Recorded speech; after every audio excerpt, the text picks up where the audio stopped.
इस खुशी में हिफाजत की जिम्मेदारी ना उठा लें कि हिफाजत हम करें और एंजॉय आके वहाँ इसराइली और इंडियन कर रहे हों।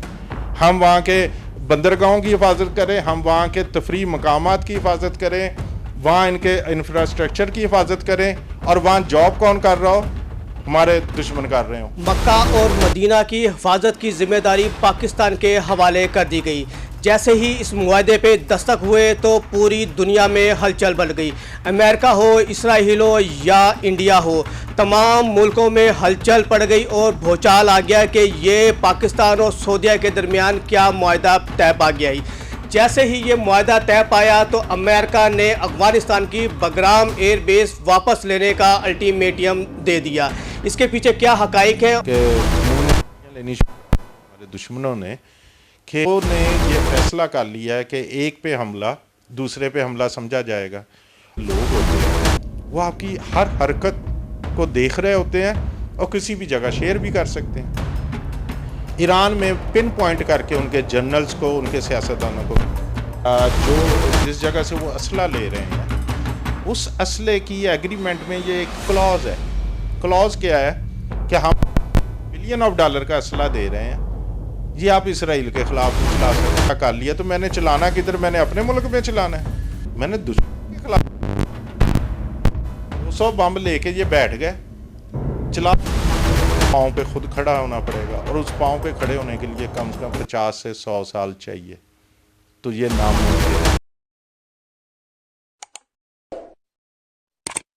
मक्का और मदीना की हिफाजत की जिम्मेदारी पाकिस्तान के हवाले कर दी गई। जैसे ही इस मुआहदे पे दस्तक हुए तो पूरी दुनिया में हलचल बढ़ गई। अमेरिका हो, इसराइल हो या इंडिया हो, तमाम मुल्कों में हलचल पड़ गई और भूचाल आ गया कि ये पाकिस्तान और सऊदीया के दरमियान क्या मुआहदा तय पा गया है। जैसे ही ये मुआहदा तय पाया तो अमेरिका ने अफगानिस्तान की बगराम एयर बेस वापस लेने का अल्टीमेटम दे दिया। इसके पीछे क्या हकाइक है और जो पाकिस्तान और सऊदीया के दरमियान जो मुआहदा तय पाया है उसके असरात जो है हज और उम्र वालों पर क्या मुरतब होते हैं, इसकी सारी डिटेल हम लेते हैं चौधरी आदिल ज़बूर साहब से। आए इनके पास चलते हैं। अस्सलाम वालेकुम। वालेकुम सलाम जी। अच्छा सर, ये सऊदीया और पाकिस्तान के दरमियान जो मक्का और मदीना की हिफाजत की जिम्मेदारी जो मुआहदा तय पा गया है, इसके ऊपर जो पाकिस्तान से जो उम्रे ज़ाहिरीन जाते थे, हज ज़ाहिरीन जो जाते थे, उस पर क्या असर, कोई मुस्बत असरात पैदा होंगे? हाँ शाह साहब, एक तो मैं आपका बहुत बहुत शुक्रिया अदा करता हूँ कि हमारी इंडस्ट्री हज और उम्रे की को आपने हमेशा सपोर्ट किया। पाँव पे खुद खड़ा होना पड़ेगा, और उस पाँव पे खड़े होने के लिए कम से कम 50 से 100 साल चाहिए। तो ये नामुमकिन है। तो इसलिए मेरा ख्याल है कि एक या दो कंट्रीज़ बहुत जल्द पाकिस्तान के साथ रजू करेंगे, लेकिन पाकिस्तानी गवर्नमेंट को भी चाहिए कि हमारे ओवरसीज़ का और ये वीज़ों के मामला, तमाम मामला इनको क्लियर करके फिर चलें। हम इस खुशी में हिफाजत की जिम्मेदारी ना उठा लें कि हिफाजत हम करें और एंजॉय आके वहाँ इसराइली और इंडियन कर रहे हों। हम वहाँ के बंदरगाहों की हिफाजत करें, हम वहाँ के तफरी मकामात की हिफाजत करें, वहाँ इनके इंफ्रास्ट्रक्चर की हिफाजत करें, और वहाँ जॉब कौन कर रहा हो?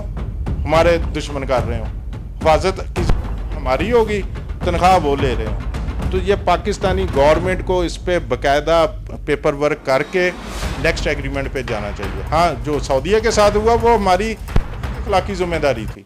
वो 1 रुपया भी ना हमें दे, हम फिर भी उनके साथ खड़े, वो हमारे भाई हैं।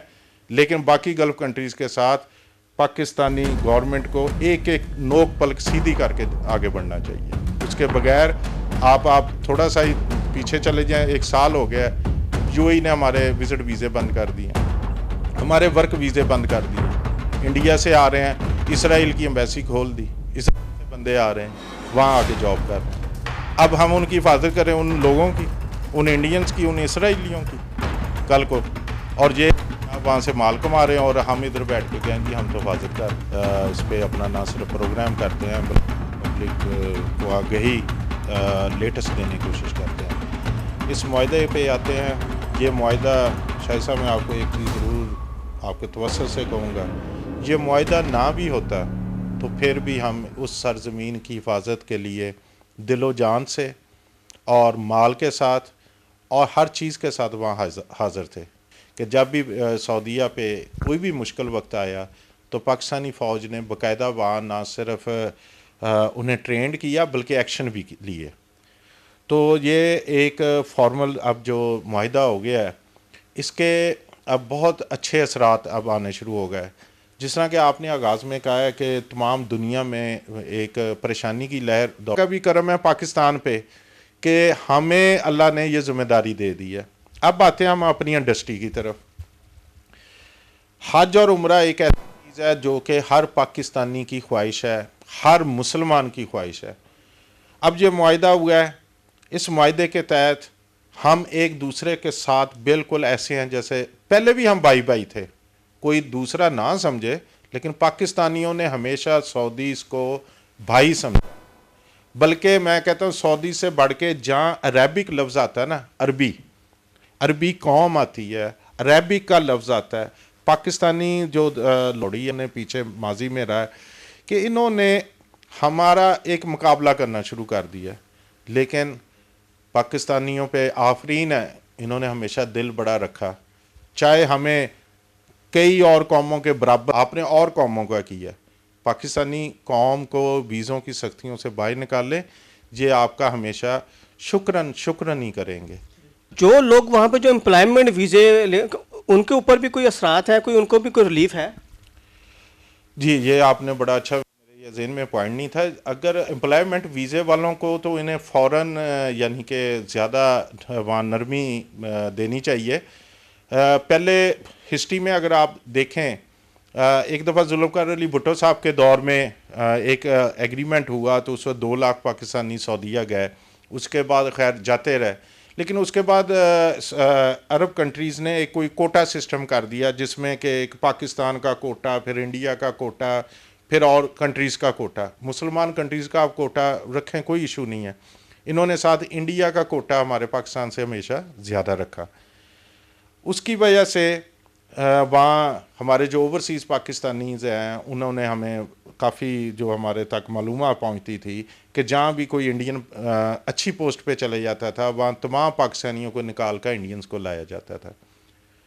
अब वही जो लोग वहाँ वर्क कर रहे हैं, अब इन्होंने जो सिक्योरिटी का मुआहिदा किया है, मैं ज़रूर ये अपने सऊदी भाइयों को बताना चाह रहा हूँ कि आपने ईरान में देख लिया क्या हुआ। ईरान में इंडियंस ने क्या किया, वही जो काम कर रहे थे। क्योंकि एक काम करने वाला, एक सफाई वाला, एक आपका वेटर, एक आपका खानसामा या जो भी आपके इर्द गिर्द लो लेवल के लोग होते हैं, वो आपकी हर हरकत को देख रहे होते हैं और किसी भी जगह शेयर भी कर सकते हैं। ईरान में पिन पॉइंट करके उनके जनरल्स को, उनके सियासतदानों को।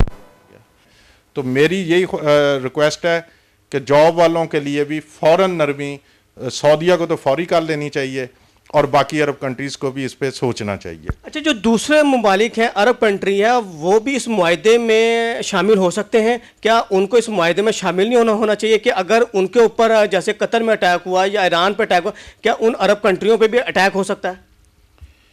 शाहिद साहब, ये एक मैंने पीछे था कि पाकिस्तान जैसा इतना उसका दफाई जो बजट है, एटॉमिक पावर मुल्क है, उसका दफाई बजट है वो 9 बिलियन के 10 बिलियन डॉलर है। और कतर एक लाहौर जितना मेरा ख्याल कंट्री है, उसका 18 बिलियन डॉलर बजट है।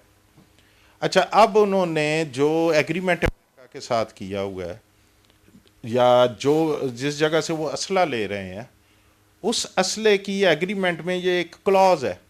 क्लॉज क्या है कि हम बिलियन ऑफ डॉलर का असला दे रहे हैं, ये आप इसराइल के ख़िलाफ़ नहीं चला सकते। अच्छा भाई, मैंने 200 बम्ब तो इधर इकट्ठा कर लिया, तो मैंने चलाना किधर? मैंने अपने मुल्क में चलाना है। मैंने दुश्मन के खिलाफ 200 बम्ब लेके ये बैठ गए, चला सकते नहीं। क्या उस असले का फ़ायदा? उससे तो अच्छा था कि आप कोई और अपने मुल्क में कोई काम कर लेते, रफाई काम कर लेते। वो असला जो किसी काम का ही नहीं है, वो सिर्फ दिखाने के लिए है। यानी कि मैं एक ऐसी कलाशनकोव लेके फिर रहा हूँ जिसमें यही ना हो, या आप समझ लें प्लास्टिक की मैं लेके फिर रहा हूँ और डाकुओं का मैं कहूँ मुकाबला करना है।